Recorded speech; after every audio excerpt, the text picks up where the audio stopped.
Et une question qui nous est souvent posée, celui qui vit dans une maison avec ses parents et qui est lui-même marié et a des enfants, ou un groupe de frères qui vivent dans une grande maison avec leurs parents, ayant chacun son épouse et ses enfants, est-ce qu'ils ont l'obligation chacun d'acheter une bête et de l'égorger, ou bien une seule bête suffira pour la famille?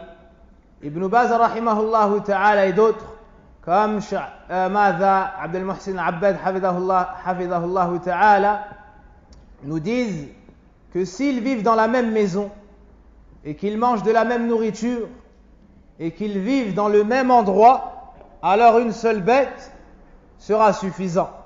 Mais dans le cas où ils se réunissent occasionnellement, dans le cas où ils se réunissent pour l'Eid et d'autres occasions, mais que chacun a son logement, alors chacun devra acheter une bête. Dans ce cas-là, chacun devra acheter une bête. Donc si tu vis avec tes parents, même si tu es marié et que tu as des enfants, une seule bête sera suffisante pour l'ensemble de la famille. Dans le Coran, prie donc pour ton Seigneur et sacrifie.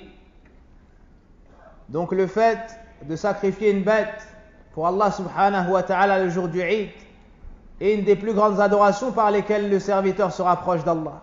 Et sachez que c'est la sunna du prophète Ibrahim alayhi salam, lorsque Allah lui a ordonné d'égorger son fils, qu'il a eu après avoir atteint un âge avancé, Ismaïl, et lorsqu'Ibrahim alayhi salam s'est apprêté à l'égorger, Allah tabaraka wa ta'ala lui a remplacé cela, cette lourde épreuve qu'a réussi Ibrahim alayhi salam par un bélier.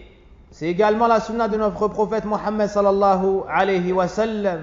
Il n'a cessé d'accomplir cette sunna lorsqu'il était à Médine jusqu'à sa mort sallallahu alayhi wa sallam. Quant au jugement de cette action, la plupart des savants ont pour avis que c'est une action très recommandée, mais que ça n'est pas un acte qui est obligatoire. Et une partie des savants ont dit que c'était une obligation pour celui qui en a levé les moyens. Quoi qu'il en soit, il ne convient pas à une personne ayant les moyens de délaisser cette tradition qu'a mise en pratique notre prophète sallallahu alayhi wa sallam jusqu'à la mort. Et une bête suffit pour toute une famille.